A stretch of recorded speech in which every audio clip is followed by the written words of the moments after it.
10여 년 전 세계는 발칵 뒤집혔습니다. 단 3명의 거물, 프리드먼, 골드만삭스, 짐 로저스가 똑같은 예언을 했기 때문이죠. 그때는 모두가 비웃었습니다. 그런데 말입니다. 2025년 한 연구가 충격을 던졌습니다.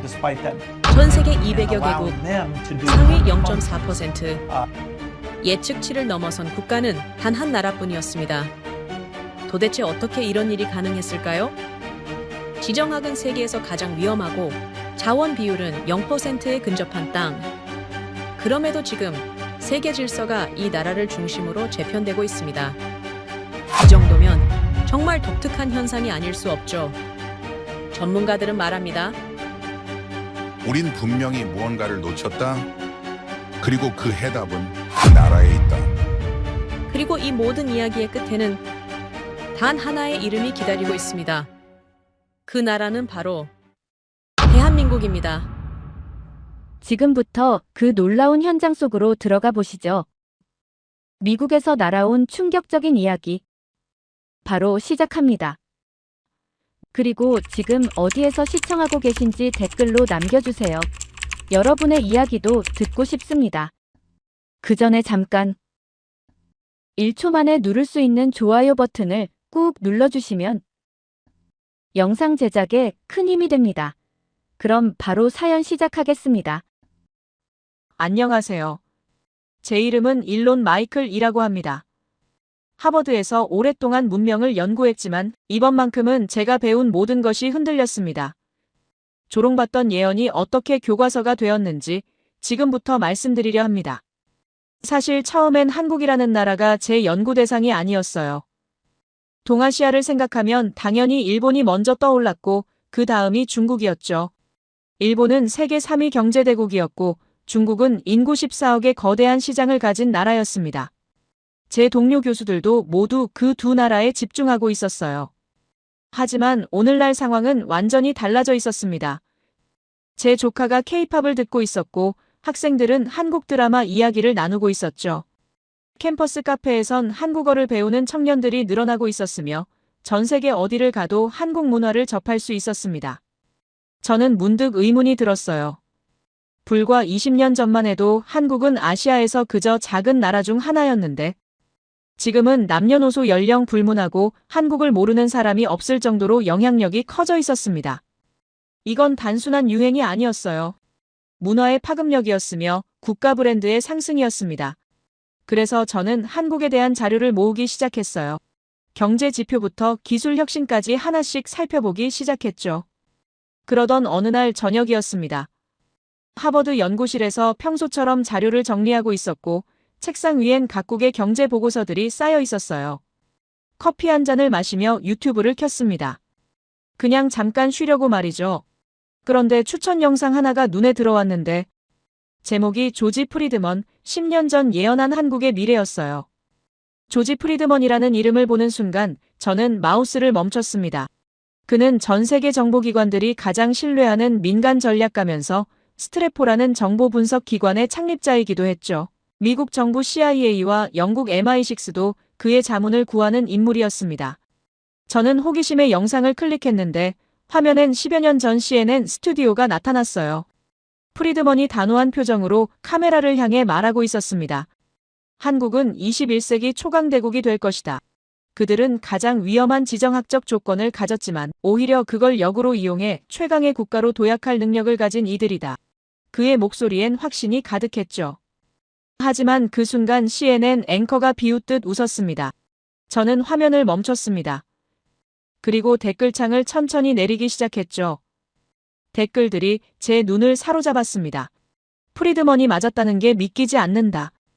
일본인이지만 인정합니다. 한국인인데도 실감이 안 나네요. 댓글 하나하나가 증언처럼 느껴졌어요. 10년이 지난 지금 사람들은 더 이상 웃지 않고 있었습니다. 저는 심장이 빨라지는 걸 느꼈어요. 프리드먼의 예언이 정말 실현되고 있다는 건가 하는 생각이 들었죠. 저는 곧바로 다른 자료들을 찾기 시작했습니다. 골드만삭스 보고서를 검색했고 먼지 쌓인 2013년 자료가 화면에 나타났어요. 제목은 2050년까지의 글로벌 경제 전망이었죠. 보고서를 펼치는 순간 한 문장이 제 눈을 사로잡았습니다. 대한민국의 1인당 GDP는 8만 2천 달러에 달하며 미국에 이어 전 세계에서 두 번째로 강력한 경제를 가진 부국이 될 것. 저는 숨이 멎는 것 같았어요. 세계 2위 경제대국이라고 한국이 유럽뿐만 아니라 일본도 제치고 세계 2위라는 예측이었습니다. 저는 당시 사람들이 이 보고서를 어떻게 받아들였는지 궁금해져서 그때의 기사들을 찾아봤습니다. 골드만삭스 황당한 예측 발표. 한국이 세계 2위 말도 안 되는 전망, 조롱과 무시뿐이었어요. 사람들은 골드만삭스마저도 믿지 않았던 겁니다. 세계 최고의 투자 회사가 내놓은 보고서였는데도 말이죠. 그런데 지금은 상황이 달랐습니다. 저는 또 다른 이름을 검색했어요. 짐 로저스, 워런 버핏과 조지 소로스와 함께 세계 3대 전설의 투자자였죠. 그도 비슷한 시기에 이런 전망을 내놓았었습니다. 대한민국은 통일 이후 엄청나게 똑똑하고 성실한 인구 8천만의 풍부한 지하 자원까지 갖춘 초강대국이 될 것. 하지만 당시 사람들은 그의 말도 헛소리 취급했어요. 저는 책상 앞에 앉아서 생각에 잠겼습니다. 3명의 거물이 모두 공통적으로 한국을 지목했고 그들은 각자의 분야에서 세계 최고의 전문가들이었죠. 조지 프리드먼은 지정학 분석의 권위자였고 골드만삭스는 경제 예측의 최고봉이었으며 짐 로저스는 투자의 전설이었습니다. 그런데 10여 년 전 당시엔 아무도 그들의 말을 믿지 않았어요. 어쩌면 그들이 본 것은 우리가 보지 못한 무언가였을지도 모른다는 생각이 들었습니다. 데이터 뒤에 숨은 패턴이었고 숫자 너머의 본질이었죠. 저는 최신 자료를 찾기 시작했습니다. 그리고 한 보고서를 발견했어요. 2025년 국제전략연구소 발표 자료였죠. 제목은 2025년 국가종합력 평가였습니다. 경제력, 군사력, 기술력, 외교력, 문화력 5가지 핵심 지표를 종합한 권위 있는 순위였어요. 저는 천천히 스크롤을 내렸습니다. 1위는 당연히 미국이었고 2위는 중국, 3위는 러시아였죠. 그리고 4위. 제 손이 멈췄습니다. 대한민국이었습니다. 4위. 영국도 프랑스도 일본도 아닌 대한민국이 세계 4위 강대국으로 공식 인정받은 겁니다. 저는 의자에 등을 기대고 천장을 바라봤어요. 이게 정말일까 하는 생각이 들었죠. 10여 년 전 조롱받던 예언들이 지금 현실이 되고 있는 건가? 저는 다시 프리드먼의 영상으로 돌아갔습니다. 그가 했던 문장들이 다시 들렸어요. 한국은 근래 전 세계 최강대국으로 성장하기에 가장 적합한 조건과 능력을 가진 드문 국가다. 그들은 이미 자신의 미래를 찾아낸 국가다. 당시엔 웃음거리였던 그 말들이 지금은 예언처럼 들렸습니다. 충격이었습니다. 제가 평생 배워온 국제정치 이론으로는 설명이 안 되는 현상이었어요. 작은 국토 제한된 자원 강대국들 사이의 압박. 모든 조건이 불리했던 나라가 이렇게까지 성장할 수 있다는 건 교과서에 나오지 않는 일이었죠. 저는 노트북을 닫고 창밖을 바라봤습니다.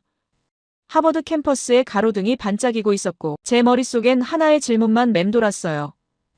도대체 한국에서 무슨 일이 벌어진 걸까? 어떻게 작은 나라가 10여 년 만에 세계 4위 강대국이 될 수 있었을까? 결국 이건 단순한 경제성장의 문제가 아니었습니다. 문명의 이동이었고 역사의 전환점이었어요. 모두를 위해 이 진실을 밝혀야 한다는 책임감이 들었죠. 저는 결심했습니다. 직접 가봐야겠다고, 책상 위의 숫자가 아니라 거리 위의 현실을 확인해야겠다고. 나는 데이터로 세상을 해석하는 사람입니다. 하지만 이번만큼은 숫자가 나를 흔들었죠. 10년 전 사람들은 웃었습니다. 지금은 내가 떨고 있었어요. 예언은 조롱받았지만 지금은 교과서가 되어 있었습니다. 저는 노트에 한 문장을 적었어요. 나는 역사의 증인이 되기로 했다. 세계 4위 강대국 대한민국. 그 이름이 문서 위에서 현실로 튀어나오고 있었습니다. 이건 단순한 보고서가 아니었어요. 역사의 재구성이었죠.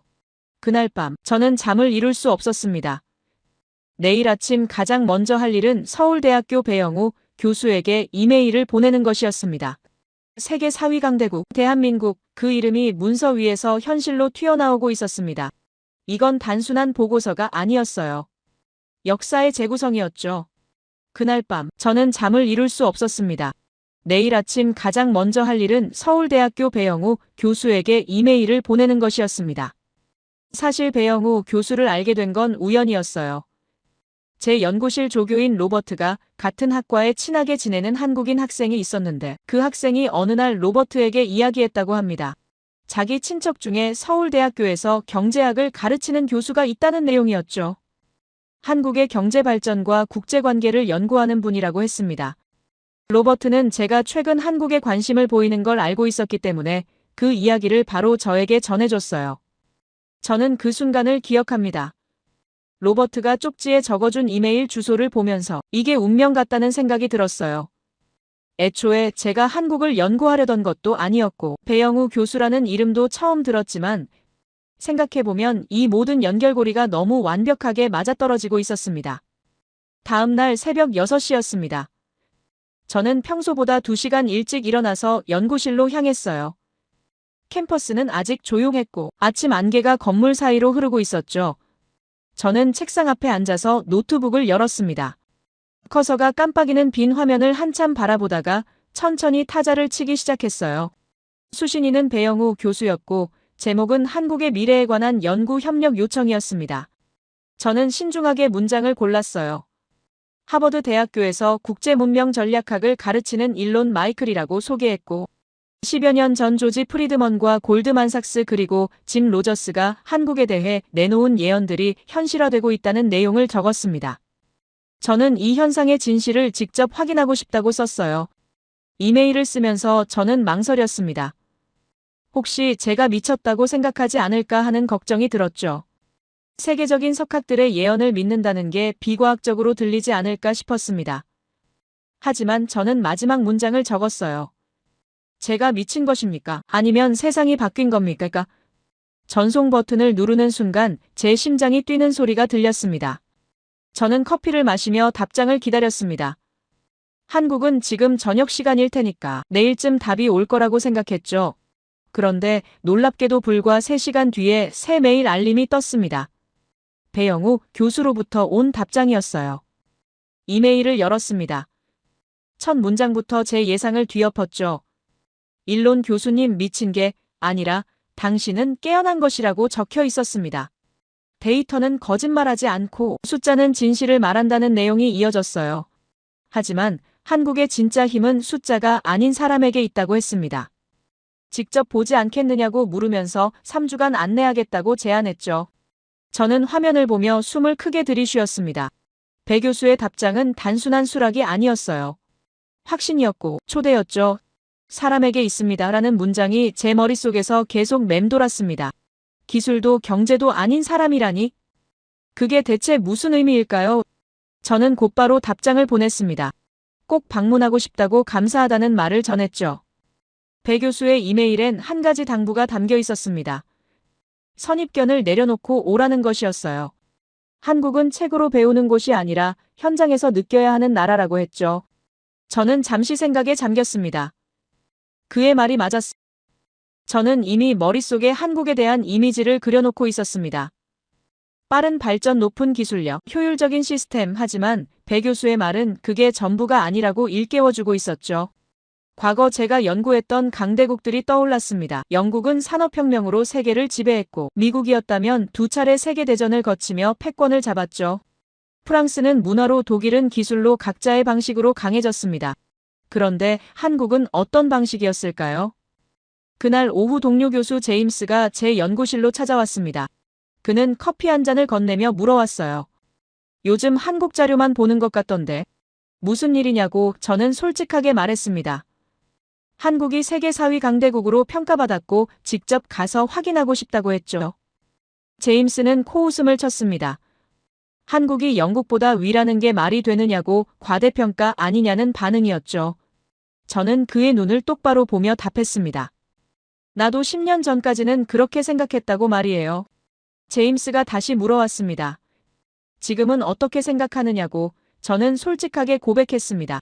지금은 두렵습니다. 제가 틀렸을까봐 걱정된다고 했죠. 충격이었을 겁니다. 제임스에게는 제 대답이 예상 밖이었을 거예요.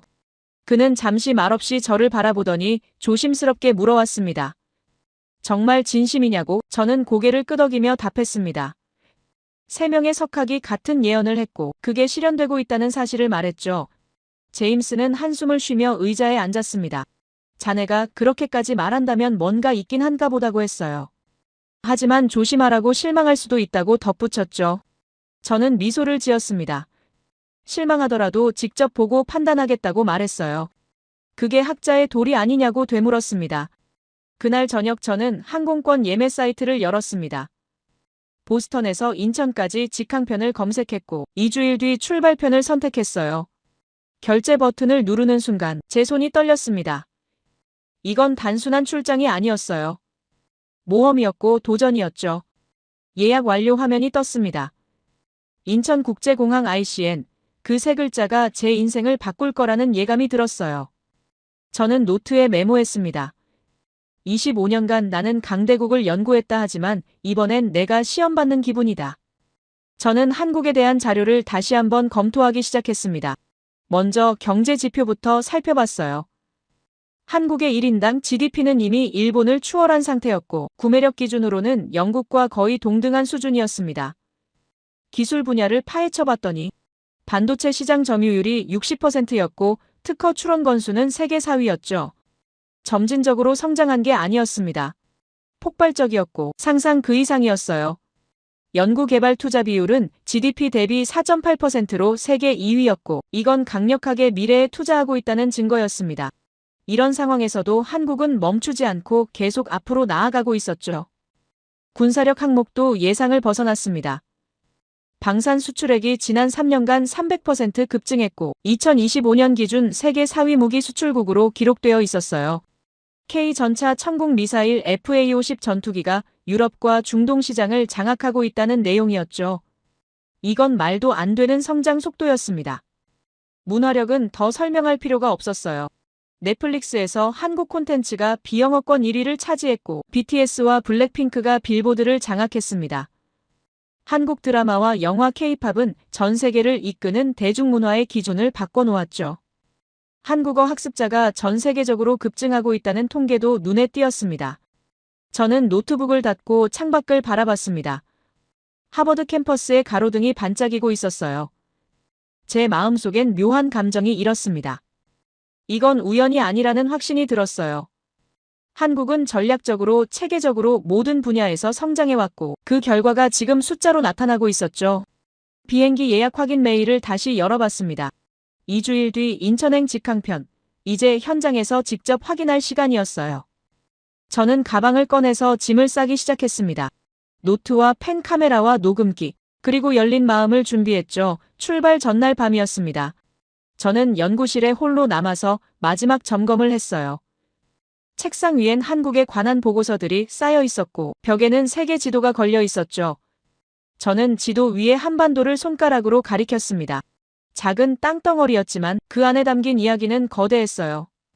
비행기 표를 끊는 순간 나는 학자가 아니라 탐험가가 되었습니다. 25년간 문명을 연구했지만 이번엔 문명이 나를 기다리고 있었죠. 다음 날 아침 보스턴 로건 공항에 도착했습니다.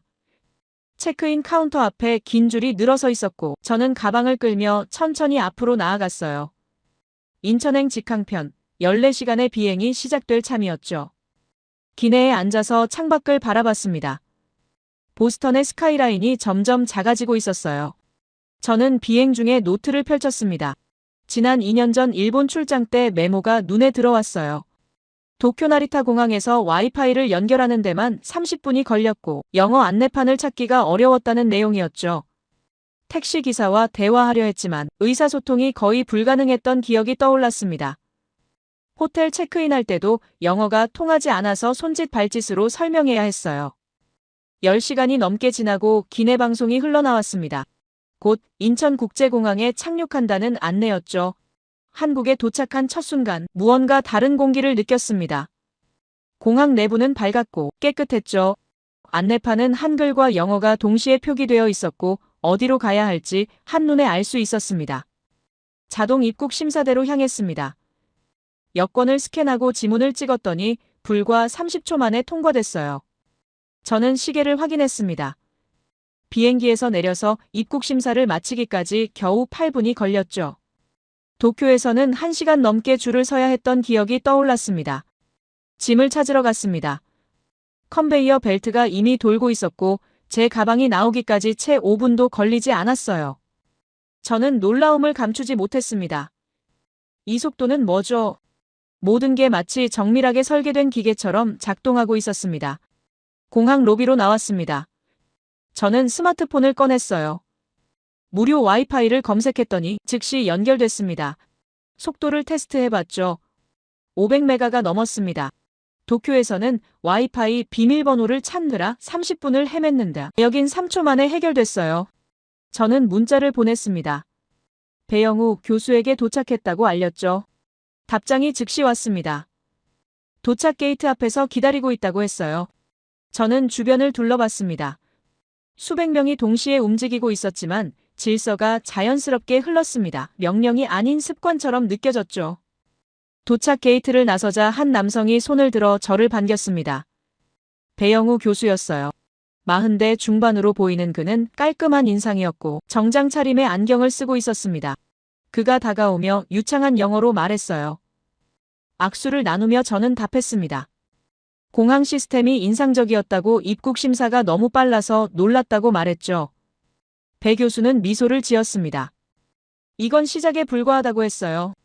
우리는 택시를 탔습니다. 기사님은 목적지를 듣더니 내비게이션을 켰어요. 배 교수가 통역해줄 필요도 없었습니다. 기사님이 간단한 영어로 환영한다고 말했죠. 저는 차창 밖을 바라봤습니다. 인천에서 서울로 향하는 고속도로가 펼쳐져 있었어요. 도로는 깨끗했고 차들은 질서정연하게 움직였습니다. 신호를 지키는 모습이 자연스러웠고 차선 변경도 부드러웠어요. 배 교수가 말했습니다. 일론 교수님, 한국은 조용히 진화했습니다. 큰 소리 내지 않고 묵묵히 변화해 왔죠. 저는 그의 말을 곱씹었습니다. 조용한 진화. 정말 그랬습니다.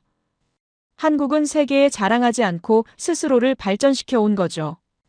배영우 교수의 첫말이 아직도 기억납니다. 한국은 조용히 진화했습니다. 호텔에 도착했습니다. 서울 시내 한복판에 위치한 깔끔한 비즈니스 호텔이었어요. 체크인을 마치고 방으로 올라갔습니다. 창밖으로 서울의 야경이 펼쳐져 있었죠. 고층 빌딩들 사이로 불빛이 반짝이고 있었고 도로 위로 차들이 흐르고 있었습니다. 짐을 풀고 샤워를 했습니다. 시계를 보니 밤 10시였어요. 시차 적응도 할 겸 밖으로 나가보기로 했습니다. 호텔 프런트에 나가보니 1층에 편의점이 있었죠. 저는 호기심에 들어가 봤습니다.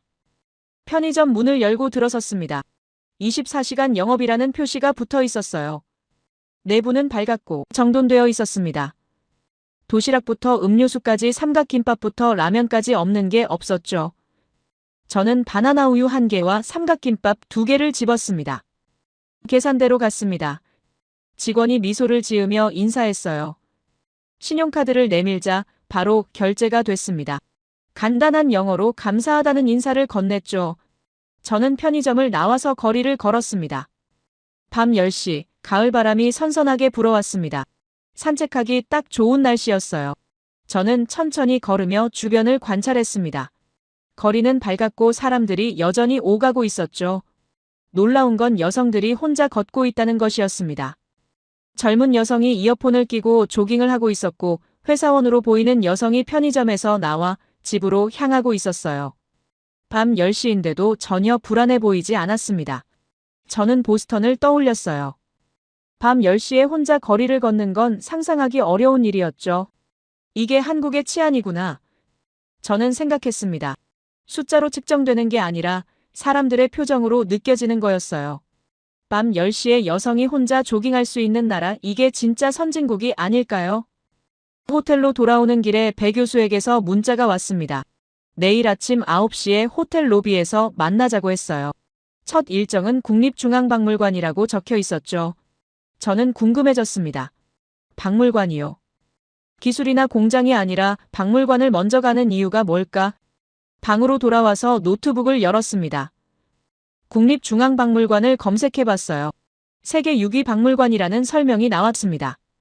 아시아에서는 유일하게 상위 10위 안에 드는 곳이라고 했죠. 소장 유물이 150만 점이고 작년 방문객이 418만 명이라는 통계가 보였습니다. 저는 놀랐습니다. 세계 6위요. 루브르나 대형 박물관 수준이라는 건가요?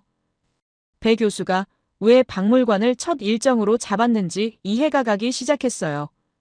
한국의 기술을 보기 전에 한국의 뿌리를 먼저 보여주려는 거구나. 저는 노트에 메모했습니다. 그들의 효율성은 차가운 기계가 아니라 따뜻한 시스템이었다. 공항에서부터 느낀 것이었어요. 빠르지만 차갑지 않았고 정확하지만 딱딱하지 않았습니다.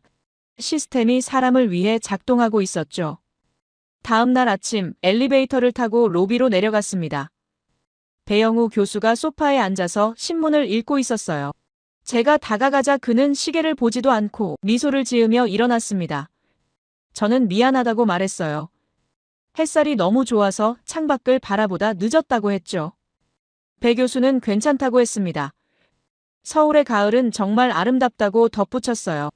우리는 호텔을 나섰습니다. 버스 정류장으로 향하는 길이었죠. 처음에는 택시를 탈까 생각했지만 배 교수가 대중교통을 이용하자고 제안했습니다. 서울 시민의 일상을 느껴보는 게 좋을 거라고 했어요. 버스 정류장에 도착했습니다. 유리로 된 밀폐형 구조였고 내부는 쾌적하게 유지되고 있었어요. 가을이라 냉방은 필요 없었지만 바람을 막아주고 앉아서 기다릴 수 있는 공간이 마련되어 있었습니다. 배 교수가 설명했어요. 여름엔 에어컨과 미스트가 나오고 겨울엔 좌석이 따뜻해진다고 했죠. 저는 놀랐습니다. 버스 정류장에 계절별 냉난방이라니.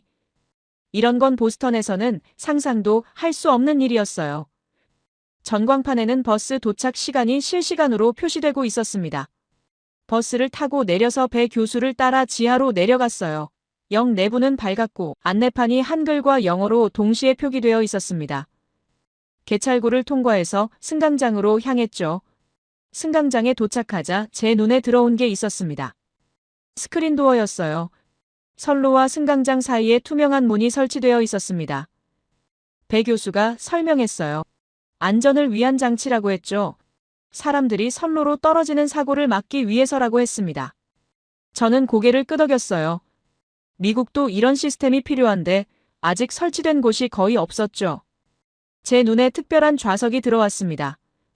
분홍색으로 표시된 좌석이었어요. 배 교수가 설명했습니다. 임산부 배려석이라고 했죠. 임산부나 영유아를 동반한 사람들을 위한 자리라고 했습니다. 저는 그 좌석을 보며 생각했어요. 이게 확실하게 사람을 생각하는 시스템이구나. 노약자석도 있었고 장애인을 위한 공간도 마련되어 있었습니다. 모든 게 약자를 배려하도록 설계되어 있었어요. 저는 보스턴 지하철을 떠올렸습니다. 오래된 시스템에 스크린도어도 없고 배려석도 명확하지 않았죠. 일본은 깨끗하지만 영어 안내가 부족했고 한국은 둘 다 갖추고 있었습니다. 열차가 출발했습니다. 부드럽고 조용했어요.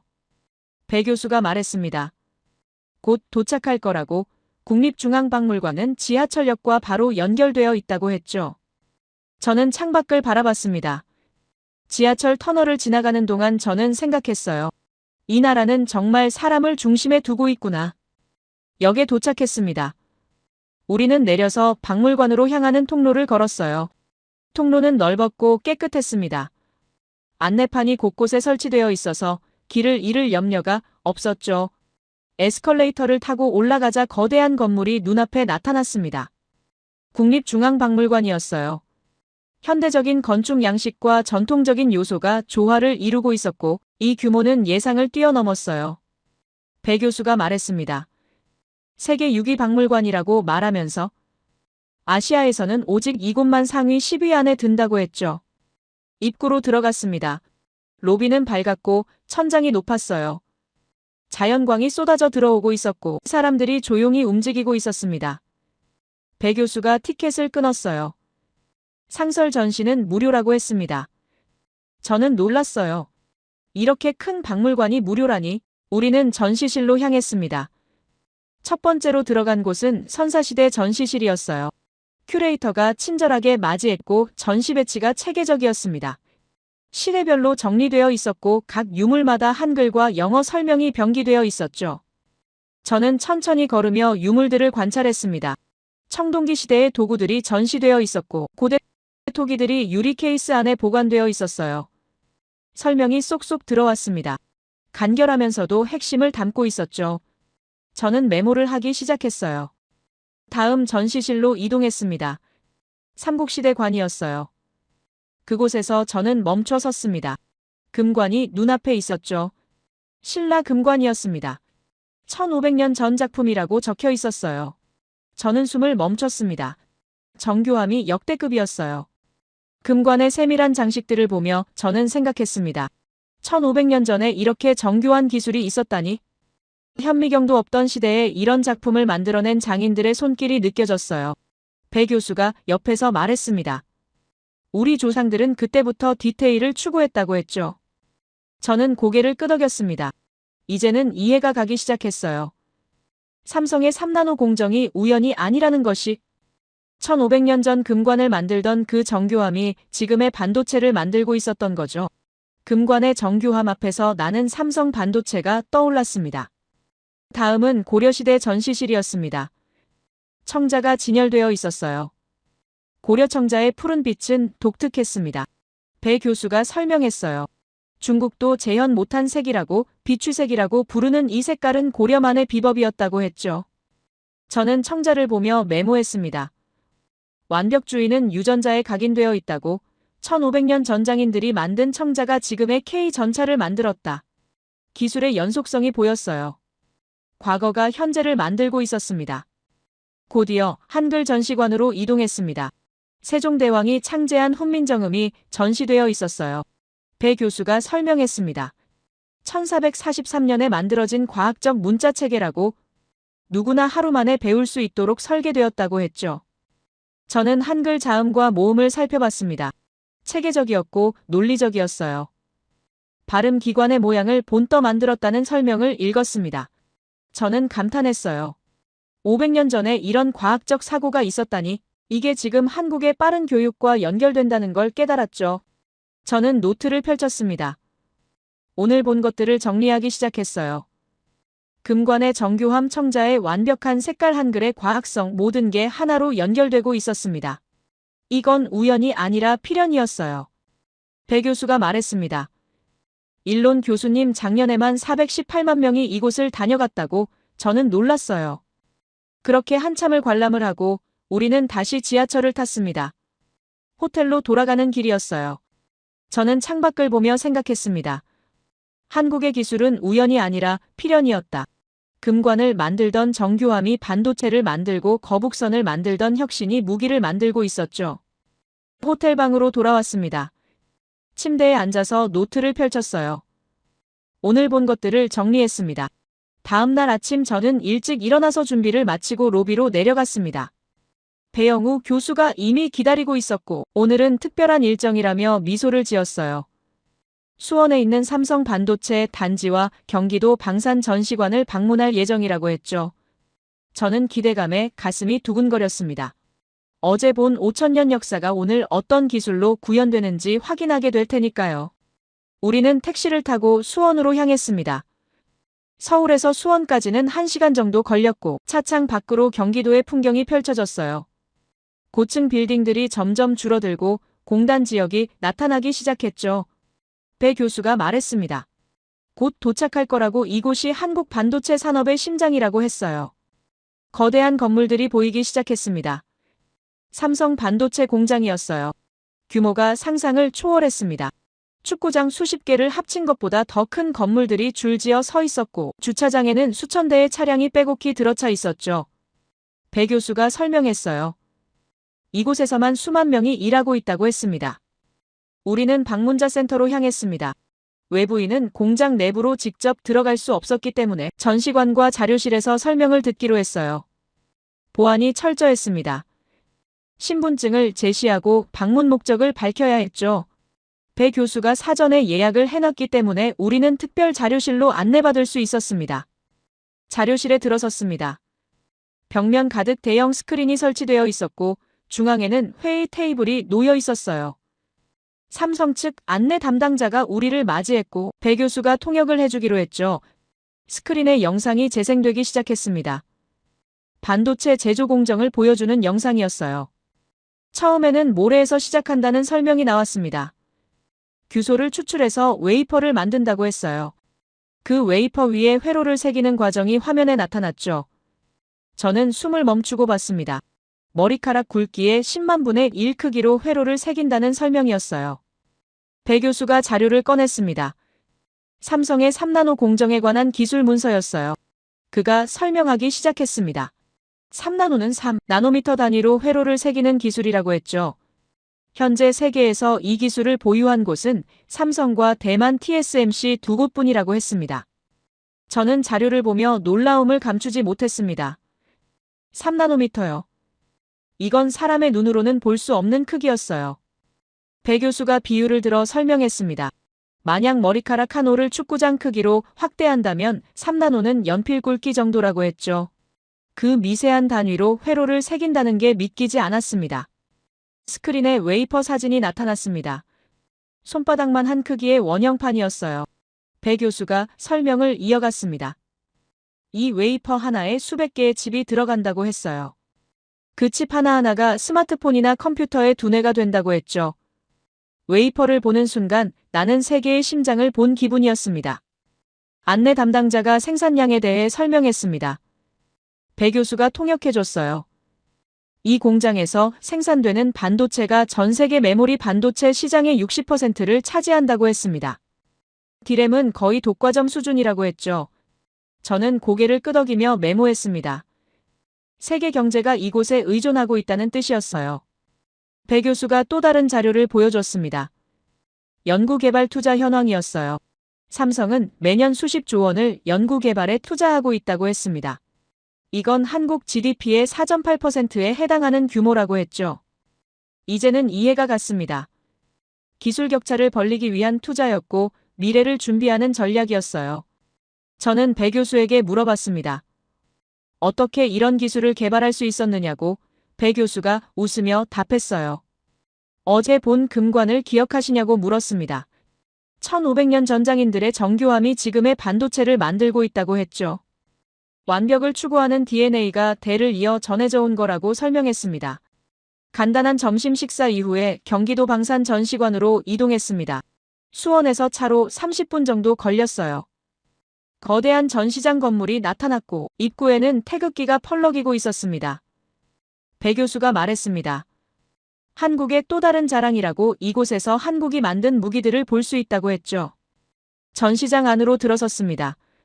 중앙에는 K2 흑표 전차가 위용을 자랑하고 있었고 한쪽 벽면에는 천공 방공 미사일 시스템이 실물 크기로 전시되어 있었습니다. 저는 K2 전차 앞에 섰습니다. 거대했고 강력해 보였어요. 안내판을 읽어봤습니다. 현재 폴란드에 수백 대가 수출되었고 유럽 최강의 지상 무기로 평가받고 있다고 적혀 있었죠.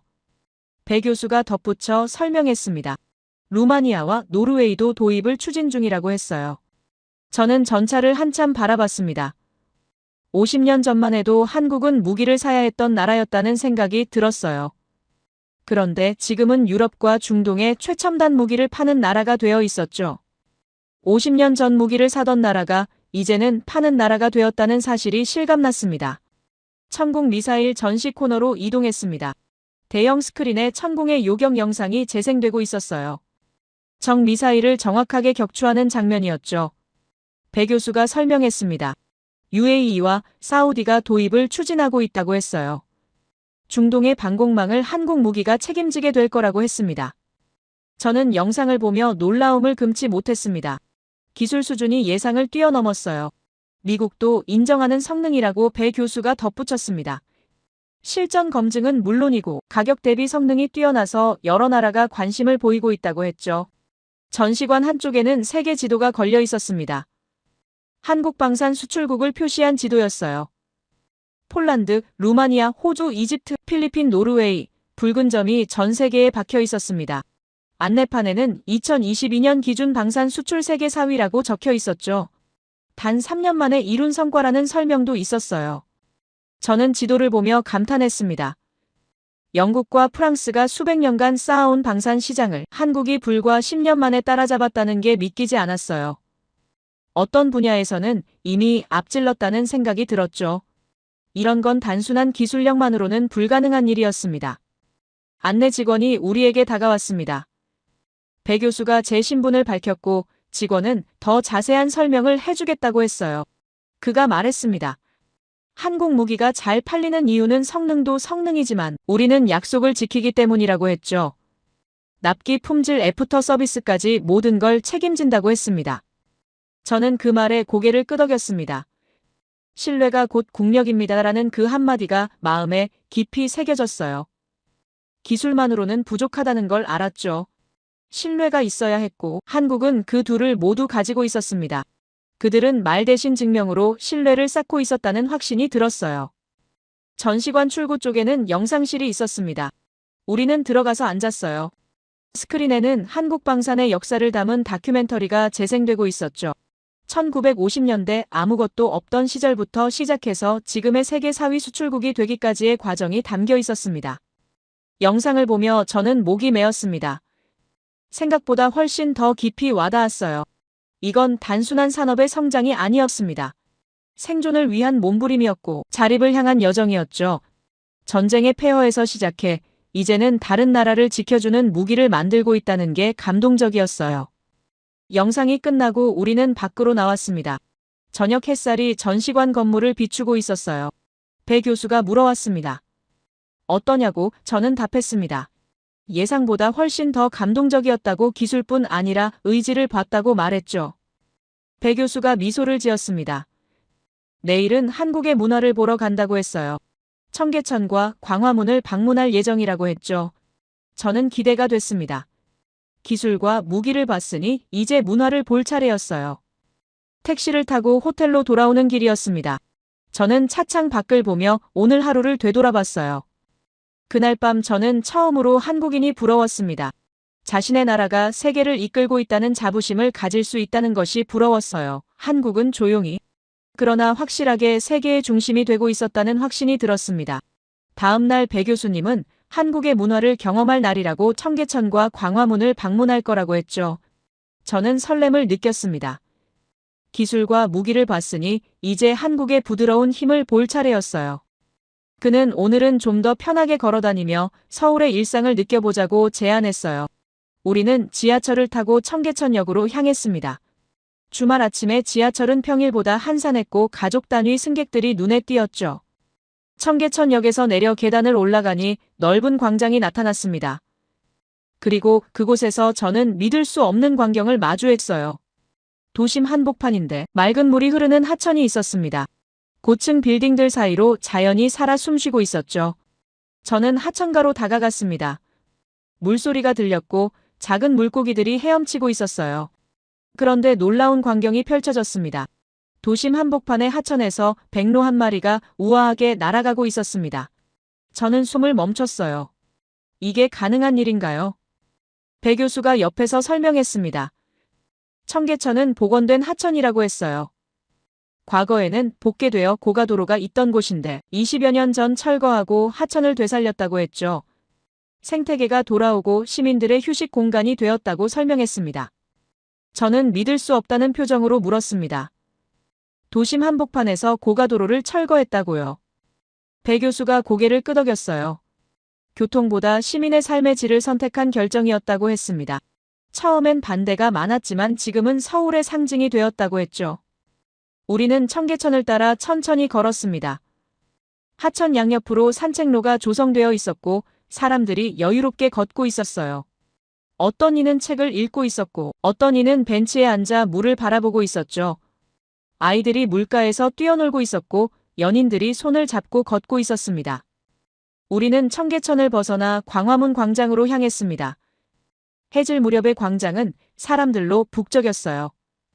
가족 단위 방문객들이 있었고 외국인 관광객들도 많이 보였죠. 광장 중앙에는 세종대왕 동상이 우뚝 서 있었고 그 뒤로 경복궁이 보였습니다. 그런데 제 눈에 특별한 광경이 들어왔습니다. 광장 한복판에서 한 무리의 외국인들이 K-팝 댄스를 추고 있었어요. 스마트폰으로 음악을 틀어놓고 서로 동작을 가르쳐주며 웃고 있었죠. 지나가던 한국인들도 멈춰서서 박수를 쳐주고 있었습니다. 배 교수가 말했습니다. 교수님 아시나요? 지금 전 세계에서 한국어를 배우는 사람이 1,000만 명이 넘는다고 했어요. 대학에서 한국어 과정을 개설하는 곳이 급증하고 있고 한국어 등록시험 응시자도 해마다 늘고 있다고 했죠. 저는 감탄했습니다. 한국어는 이제 세계가 배우는 언어였다는 사실이 놀라웠어요. 강요가 아닌 매력으로, 전쟁이 아닌 문화로 세계를 움직이고 있었습니다. 이게 진짜 힘이구나 하는 생각이 들었죠. 카페를 나와서 다시 광장을 걸었습니다. 밤이 되자 경복궁이 조명을 받아 빛나고 있었어요. 전통 건축물과 현대 도시가 조화를 이루는 풍경이 아름다웠습니다. 저는 멈춰서서 그 광경을 사진에 담았어요. 배 교수가 조용히 말했습니다. 일론 교수님, 한국은 세 가지 힘으로 세계를 정복했다고 했어요. 반도체로, 경제를, 방산으로, 안보를, 그리고 문화로 마음을 얻었다고 했죠. 저는 고개를 끄덕였습니다. 정확한 분석이었어요. 우리는 벤치에 앉았습니다. 광장을 가로지르는 사람들을 바라보며 저는 생각했어요. 청계천의 백로처럼 한국은 도심 속에서도 자연과 조화를 이루고 있었고, 광화문 광장의 젊은이들처럼 전 세계를 하나로 묶고 있었죠. 다음 날 아침 저는 긴장감을 느끼며 일어났습니다. 오늘은 한국으로 오기 전 배 교수와 약속을 한 그날이었거든요. 서울대학교에서 강연을 하는 날이었고, 제가 일주일간 보고 느낀 모든 것을 학생들 앞에서 이야기해야 했어요. 배영우 교수에게서 문자가 왔습니다. 오전 10시에 강연장에서 만나자고 했죠. 저는 노트를 챙기고 호텔을 나섰습니다. 택시를 타고 서울대학교로 향했습니다. 강연장에 도착했습니다. 200명을 수용할 수 있는 큰 공간이었고, 이미 학생들이 자리를 채우고 있었어요. 배 교수가 저를 맞이했고 무대 뒤 대기실로 안내했죠. 그가 말했습니다. 학생들이 매우 기대하고 있다고, 교수님의 이야기를 듣고 싶어 한다고 했어요. 저는 창문 밖을 바라보며 마음을 가다듬었습니다. 제가 본 한국을 어떻게 전달해야 할까 고민하다가 문득 깨달았어요. 그냥 진실을 말하면 된다고, 제가 느낀 그대로를 이야기하면 된다고 생각했죠. 시간이 되어 무대로 올라갔습니다. 조명이 밝았고 학생들의 눈빛이 집중되어 있었어요. 저는 마이크 앞에 섰습니다. 심호흡을 한 번 하고 입을 열었죠. 저는 학생들에게 말했습니다. 10여 년 전 3명의 거물이 같은 예언을 했다고 설명하기 시작했어요.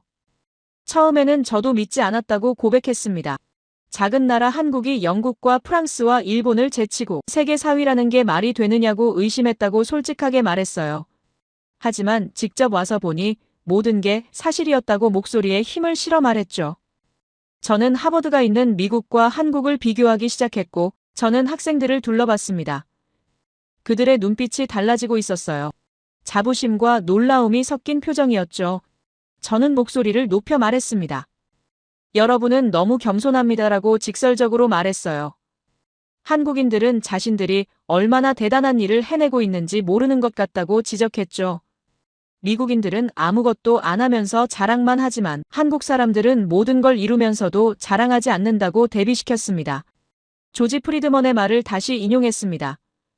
한국은 가장 위험하고 난이도 높은 지정학적 조건을 가졌지만 오히려 그걸 역으로 이용해 최강의 국가로 도약할 능력을 가진 나라라고 그가 말했다고 전했어요. 주변이 모두 강대국으로 둘러싸여 있고 나라가 반으로 나뉘어져 있다는 불리함을 강점으로 바꿨다고 설명했죠. 지금 세계 질서가 재편되고 있다고 분석했습니다. 미국 중심의 70년 질서가 흔들리고 있고 일본은 천천히 몰락하고 있으며 중국도 성장세가 꺾였다고 냉정하게 평가했어요. 그 사이에서 한국은 모든 면에서 완벽하게 준비되어 최고의 기회를 맞이하고 있다고 간조했습니다. 한국이 가진 독특한 위치에 대해 설명했습니다.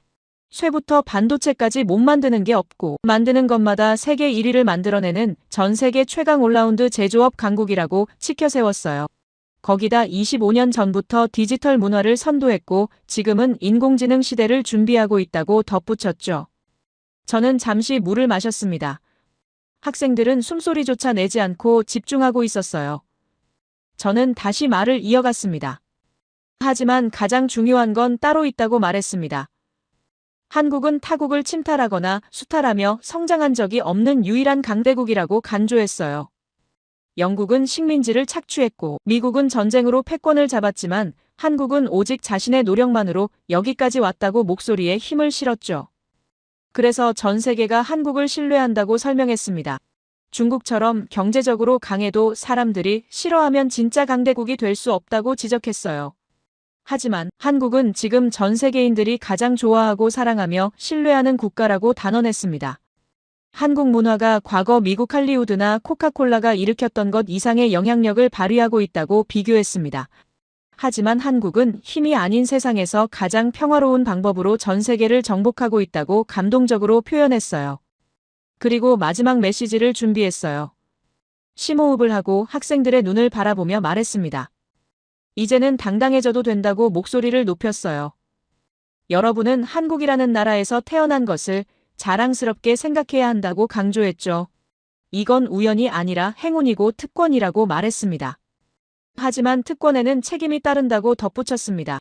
여러분의 조상들이 폐허에서 이 나라를 일으켜 세웠듯이 이제 여러분이 그 유산을 이어받아 더 위대한 나라를 만들어야 한다고 호소했어요. 국가에 이바지할 수 있는 인재가 되어달라고 간곡히 부탁했죠. 기술자가 되든 예술가가 되든 교육자가 되든 상관없다고 말했습니다. 중요한 건 여러분의 재능을 이 나라와 세계를 위해 사용하는 것이라고 간조했어요. 한국은 이미 강대국이 되었지만 진짜 리더 국가가 되려면 여러분 같은 젊은이들의 노력이 필요하다고 역설했습니다. 강대국은 과거가 아니라 미래를 가진 나라다라고 외쳤습니다. 다음 날 아침 짐을 싸며 저는 복잡한 감정을 느꼈습니다. 일주일이라는 시간이 너무 짧게 느껴졌고 아직 보지 못한 한국이 더 많다는 생각이 들었어요. 배영우 교수에게서 문자가 왔습니다. 공항까지 배웅하겠다고 함께 가자고 했죠. 저는 감사하다고 답장을 보냈습니다. 호텔 로비에서 배 교수를 만났습니다. 그는 평소처럼 단정한 모습이었고 미소를 지으며 악수를 청했어요. 우리는 택시를 타고 인천공항으로 향했습니다. 차창 밖으로 서울의 거리가 흘러가고 있었고 저는 지난 일주일의 기억들을 되새기고 있었죠. 공항에 도착했습니다. 체크인을 마치고 출국장 입구 앞에 섰어요. 배 교수가 손을 내밀었습니다. 저는 그의 손을 잡으며 진심으로 감사하다고 말했어요. 일주일 동안 제 인생관을 바꿔놓은 경험을 선물해줬다고 했죠. 비행기에 탑승 후 좌석에 앉아서 창밖을 바라봤어요. 인천공항에 활주로가 보였고 곧 이륙할 준비를 하고 있었죠. 저는 노트를 꺼내서 마지막 메모를 적기 시작했습니다. 한국에서의 일주일이 제게 무엇을 의미하는지 정리하고 싶었어요. 비행기가 이륙했습니다. 서해 바다 위로 날아가며 한반도가 점점 작아지고 있었어요. 하지만 제 마음속에서 한국은 점점 더 커지고 있었습니다. 보스턴 로건 공항에 도착했습니다. 입국 심사줄은 길었고 1시간을 기다려야 했어요. 인천공항의 8분과는 너무 대조적이었죠. 짐을 찾는데도 20분이 걸렸습니다. 저는 한숨을 쉬었어요. 한국에서는 5분이었는데 말이죠. 집으로 돌아오는 택시 안에서 저는 보스턴 거리를 바라봤습니다. 익숙한 풍경이었지만 뭔가 달라 보였어요. 도로는 울퉁불퉁했고 신호체계는 비효율적으로 느껴졌죠. 서울에서 본 것과 비교하니 모든 게 낡아 보였습니다. 3일 뒤 저는 하버드 대학교로 복귀했습니다. 연구실 문을 열자 쌓여있던 서류들이 보였고 익숙한 책상과 의자가 있었어요. 하지만 저는 더 이상 같은 사람이 아니었습니다. 한국에서의 경험이 저를 바꿔놓았죠. 얼마 뒤 국제경제학회 연례 컨퍼런스가 있었습니다. 저는 발표할 기회를 얻었고 주제는 21세기 강대국의 재정이었어요. 강연장에 들어서니 동료 교수들과 학자들이 자리를 채우고 있었습니다. 저는 무대에 올라 한국에서 찍은 사진들을 화면에 띄웠습니다. 발표가 끝난 후 여러 언론사에서 인터뷰 요청이 들어왔습니다. 뉴욕타임스, 워싱턴 포스트, CNN까지 관심을 보였어요. 저는 모든 인터뷰에서 같은 메시지를 전했습니다. 한국은 우리가 배워야 할 모델이라고, 세계 4위 강대국은 과장이 아니라 사실이라고 간조했죠. CNN 인터뷰에서 기자가 물었습니다. 정말 한국이 미국을 넘어섰다고 생각하느냐고 저는 망설임 없이 답했어요. 어떤 면에서는 훨씬 앞서 있다고 단언했습니다. 미국은 과거에 머물러 있지만 한국은 미래를 건설하고 있다고 비교했죠. 한 달 후 저는 새로운 연구 프로젝트를 시작했습니다. 제목은 한국형 국가 발전 모델 연구였고 어떻게 한국이 70년 만에 세계 4위 강대국이 되었는지 분석하는 내용이었어요. 유럽 여러 대학의 교수들이 참여 의사를 밝혔고 프랑스와 독일에서도 공동 연구를 제안해 왔습니다. 연구실에서 자료를 정리하던 어느 날 조카가 찾아왔습니다. 그 15살 소녀는 한국어 교재를 들고 있었고 눈을 반짝이며 말했어요.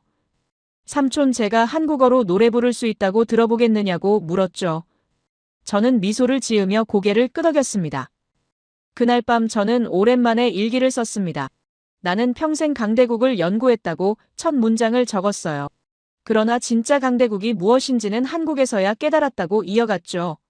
강대국은 국민을 위해 존재하는 나라이고 기술이 사람을 섬기며 시스템이 삶을 편하게 만드는 나라라고 정의를 내렸습니다. 한국은 그런 나라였다고 확신을 담아 적었습니다. 그리고 세계는 이제 한국을 주목하고 있다고 덧붙였어요. 저는 펜을 내려놓고 창밖을 바라봤습니다. 보스턴의 밤은 여전히 아름다웠지만 제 마음 한편에는 서울의 야경이 자리 잡고 있었죠. 제 논문은 국제학술지에 게재되었고 많은 반응을 얻었어요. 찬사도 있었고 비판도 있었습니다. 하지만 저는 흔들리지 않았습니다. 제가 본 것은 사실이었고 느낀 것은 진실이었으니까요. 저는 지금도 매일 아침 한국 뉴스를 확인합니다. 반도체 수출이 사상 최고치를 경신했다는 소식이 들려왔고 코스피가 5천을 향해 달려가고 있다는 기사를 읽었어요.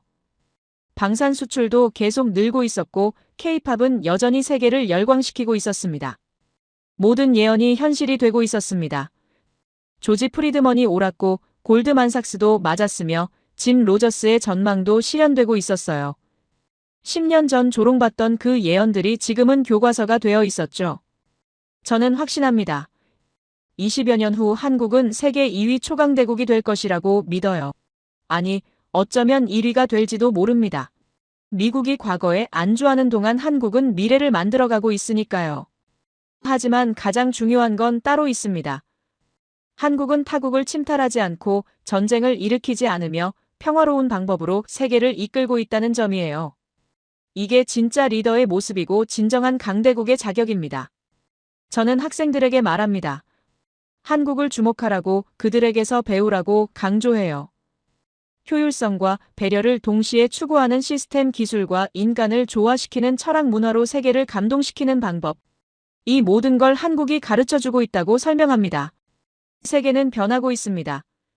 과거의 질서는 무너지고 새로운 패러다임이 형성되고 있어요. 그 중심에 한국이 있고 한국의 젊은이들이 그 미래를 만들어가고 있습니다. 저는 그 과정을 지켜보며 응원할 것입니다. 저는 학자로서 평생 진실을 추구해왔습니다.